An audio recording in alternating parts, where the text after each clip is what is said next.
At ngayon siyempre kasama na natin ang napakagwapo pero ang ganda nung nasa likod niya, si Dolores. Doctor Rylan Flores, hello Doc. Hello, magandang umaga sa iyo at sa ating mga ka-believers. Good morning, linggo na naman. Si Dolores yung nasa likod Hi ko. Dolores, ang ganda naman kumakain panda mo. Yan yung mga artists, local artists Yes. actually. This one from Tarlac and Nueva Ecija na Oh. nagpe-paint sila and konting kumbaga local. Sabi nga nila, Support buy local. local, Oo. support local. Very good, Doc. Oo. At Kaya lang, isa lang yan may magkakaroon ng kapartner yan soon. oo nga. Baka manganak pa dahil nandun na yung kapartner. Kaya nga, talaga Oo. nga naman. Pero alam mo Doc, ngayon kailangan din suportahan natin ang ating mga doktor, 'no? Dahil Yes, kayo yes. nasa front lines kayo, araw-araw nakaharap kayo sa panganib, 'di ba? Hindi biro ang kinakaharap nyo sa inyong Totoo yan. pagtulong sa mga pasyente. Totoo yan. Actually, ang ano nga natin dyan is, sometimes katulad namin mga espesyalista, Mm. we come in dahil kailangan ng special needs. Kaya nga Mm. specialist, katulad natin na orthopedic surgeon, si Doc Ato na pediatrician, at saka si Doc Edwin na isang alternative at integrativist doctor. So kanya-kanya kaming specialty. Pero ang talagang tinuturing na frontlines, Mm. yung talagang nasa grassroots levels at sino tong mga to. Hindi lang yung mga involved with emergency medicine or family medicine or internal medicine. I'm actually talking about the general practitioners kasi sila yung talagang nandoon na nakabalandra ka agad yan sa mga komunidad, sa mga barangay, sa mga baryo, lalong-lalo na yung mga nasa provinces natin, mga kasamahan. Mm. And all of these, talagang anong term nga ba dyan? Buwis buhay, literally, Oo, ang oo. ginagawa na. Kasi ang masaklap, oo, sabi natin, ang mga pulis, ang mga militar, ang mga bombero, buwis buhay ng mga trabaho yan. And I will agree. Pero ang pinagkaiba, yung buwis buhay nila, may kalaban sila. May magnanakaw, hold-upper, snatcher, meron silang hinahabol. Ang militar, Nakikita kalaban nila. sa... Oo. Nakikita. Ang Mm. bombero, nakikita mo yung apoy. Ang problema dito sa mga kasamahan natin, hindi natin makita yung kalaban. Bubulagain na lang tayo hanggat hindi lang may sintomas, kung hindi malala na yung nasa harapan natin, hanggang sa tayo na mismo ang nahawa. At we've seen the lists of people who have succumbed, the doctors who have succumbed to all of these. At hindi lang mga doktor, pati yung mga nurses, yung mga paramedical staff. Sa totoo lang, pati yung mga orderlies at yung mga kasamahan namin sa ospital na hindi naman medically inclined personnel.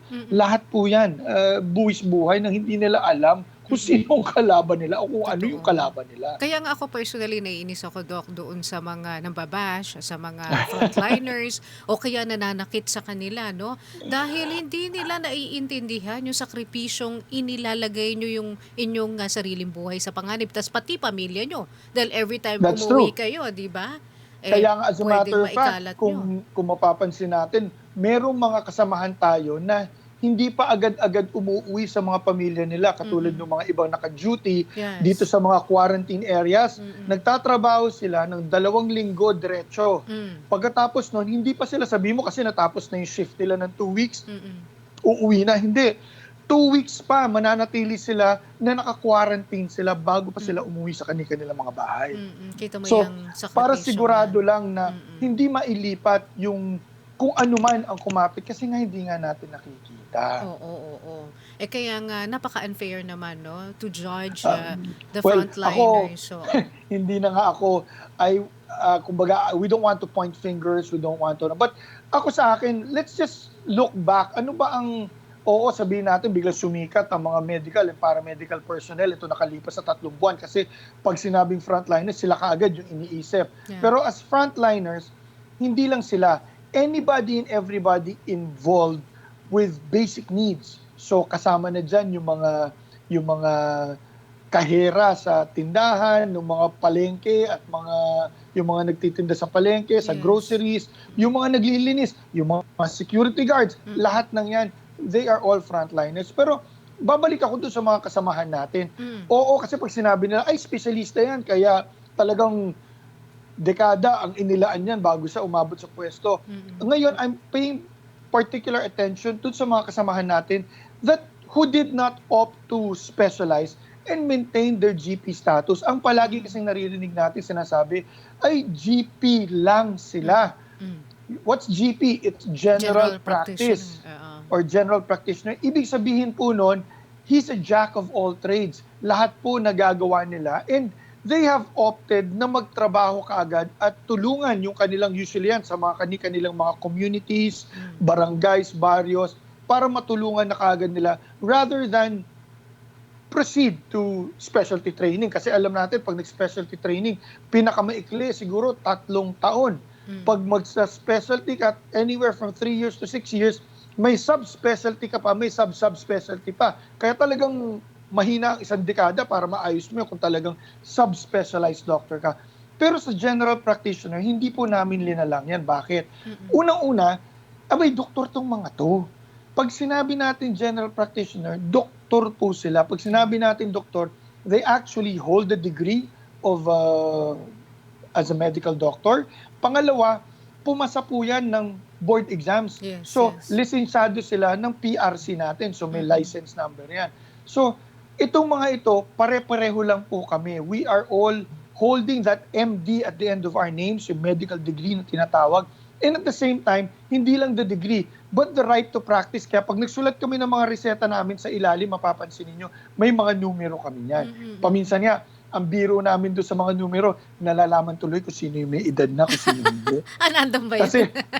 Kasi if you look at the digits now, lalo na itong mga bagong kagagraduate lang, itong nakalipas na bago mag-lockdown o during the lockdown na nakagraduate, kung mapapansin natin yan, kapag sila ay nag-board exams na, or let's take the February board exams, yung numero nila nasa 6 digits na po. So, ibig sabihin, lagpas 100,000 na. So, ang mga numero nila, mga 1, 2, 3, 4, 5, 6. Ganun kahaba yung numero nila. Ganun pala yun. Pag nakita niyo yung doktor ninyo, mga nasa tipo mga 5 digits lang. Katulad ako. Tama, 5 digits lang. Medyo mas senior tayo sa kanila. Tingnan mo yung numero ni Doc Edwin. Parang 5 yata ang umpisa. Ganon. Di ba, Doc Ato? So, napaghahalata yung edad namin sa iba. So, ang ibig natin sabihin is, they have gone through yung college course nila. Whatever it is, a BS course, BS Science, BS Medtech, Pharmacy, BS PT, OT, etc., Psychology. At pagkatapos, a minimum of 4 years of medical school. Hindi pa tapos doon. 1 more year of internship. Ibig sabihin, nag-graduate na sila, hindi pa sila pwede magtrabaho, internship pa because it's a requirement bago mag-board exams. So that in itself is practically a decade long already. Grabe, oo. So, bago sila maging tunay na pwedeng magsilbihan na doktor. Ngayon, ang point dyan is like any other professional, hindi tumitigil ang pag-aaral doon kahit na general practitioner sila.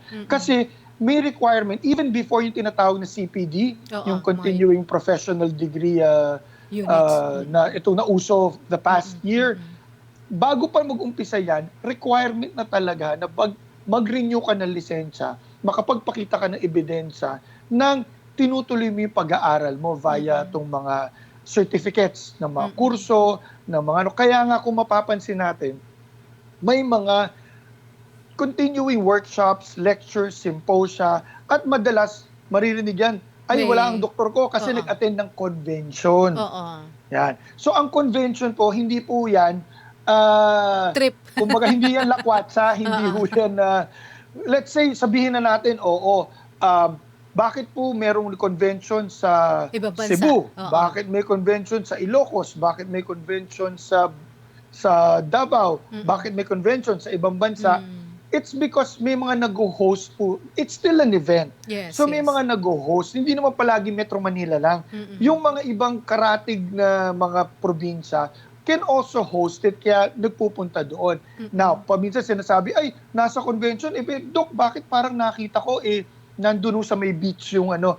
Okay, yung convention po kasi ilang araw po yan. It's 2 to 3 days of convention. Yung 2 araw nun ay tunay na nag-aaral. 8 to 5 po yan. Oo. Kumpletong lecture, kada oras meron po yung ginagawa. And usually, they are given a 1-day free day, lalong-lalo na kung hindi Metro Manila. So, sa Para aming mga taga Metro maka-explore Manila, naman. Oo. pag nagpunta ka kunyari ng Davao, oo, 2 araw, bubunuin mo sa mga lecture, talagang parang ang estudyante, back to square one.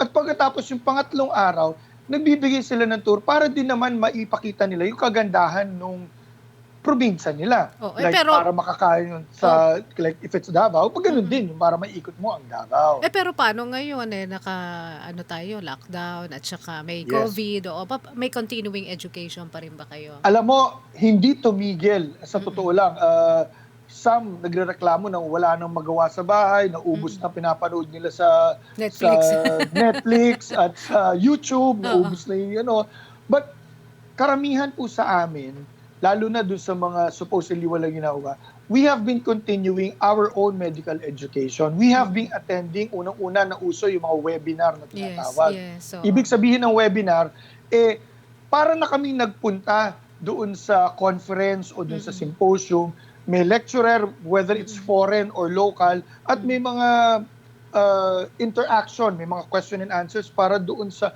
particular na nalalaman.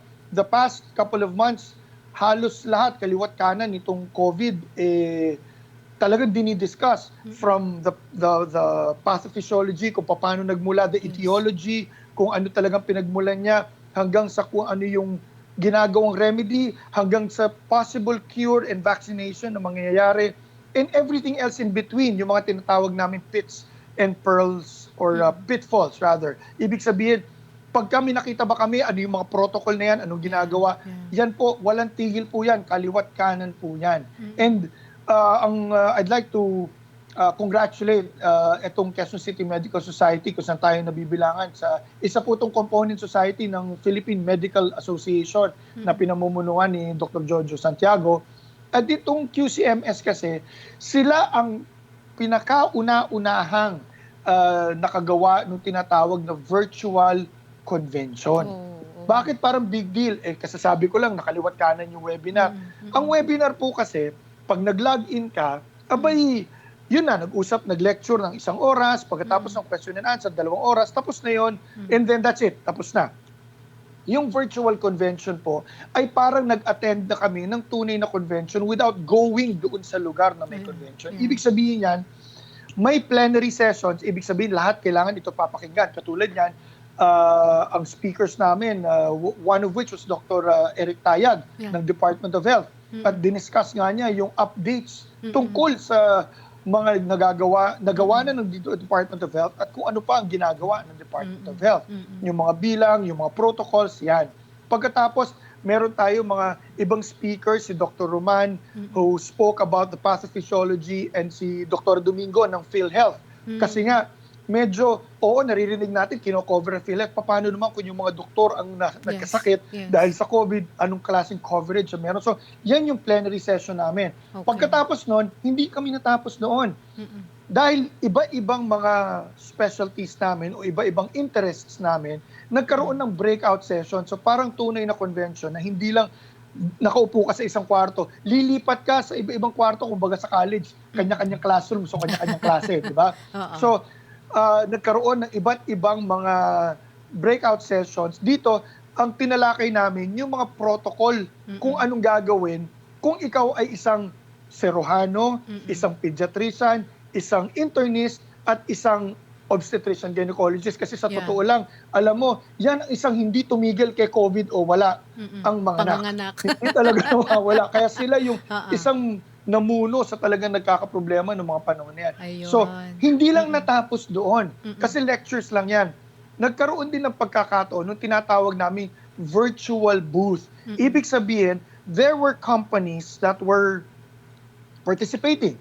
At parang, kumbaga, alam ng mga kasamahan natin, ng mga doktor, hindi lang doktor, any professional that attends a convention, may mga booths. Ito yung pinapakita ng isang kumpanya yung kanyang produkto, yung kanyang, kung hindi produkto, services, o kung ano man, mayroon din kasing ganun dito sa virtual convention na ito.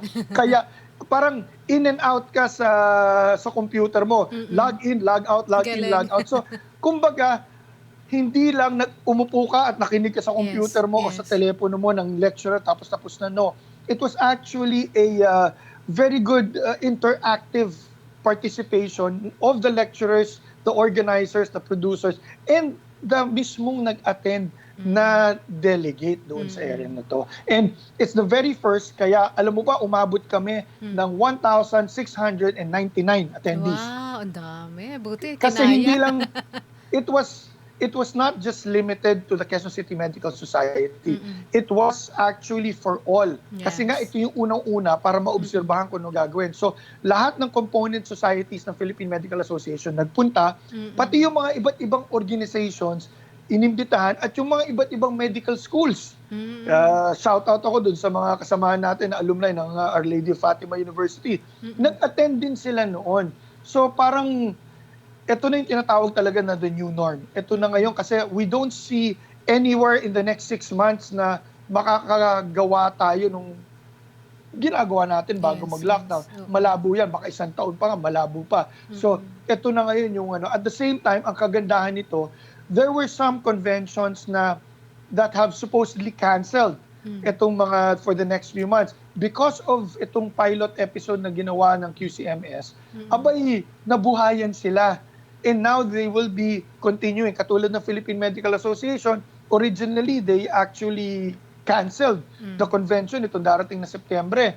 Pero itutuloy na kasi nga Through web. may pagkakataon pa lang magkaroon. And this is not just for, kumbaga sabihin natin, camaraderie, getting to see each other alone. Hindi po. Babalik ako dun sa requirement ng Philippine Regulations Commission ng continuing professional symposium, lectures, and degrees and units. Kaya nga may CPD units. So, kada lecture na attendan, may unit po yan.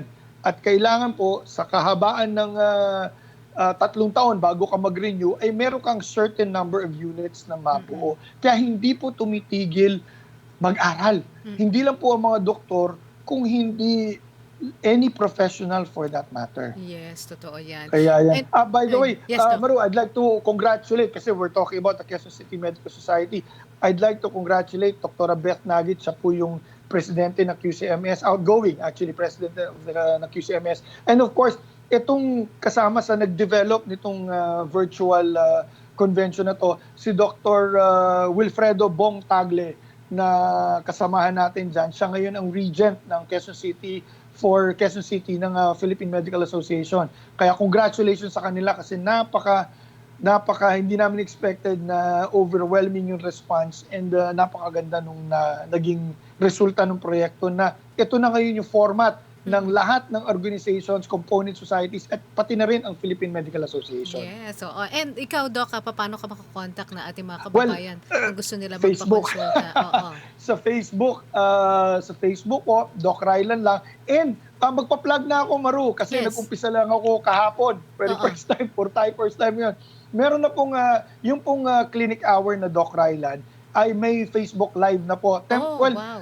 so far, Sabado kasi ng tuwing alas 7 ng gabi. We're still trying to see kung ito na ba yung talagang magiging regular schedule o mamimili tayo ng iba. But, so, next Saturday po, Facebook Live, alas 7 ng gabi, Manila time po yan. Yan. And of course, pareho-pareho tayo, Maru. Walang tigil pa rin po sa kasusulat sa Abante at Abante Tonight po. Martes at Huwebes po ako. Yan. Hanapin nyo lang. Doc Rylan sa Facebook. Yes po. Thank you so much, Doc Thank Rylan you. Flores. So, Mabuhay yes. tayong lahat at lahat ng mga frontliners at mga kasamahan nating doktor, mabuhay po kayo lahat. Yes, mga kaibigan, yan po si Doc Rylan Flores. Magbabalik po ang Radyo Klinika, ang kalusugan kakabilib, makalipas lamang ang Nagkalito-lito na. ilang paalala. Sa daming ginagawa Babalik po Okay lang tayo. yan.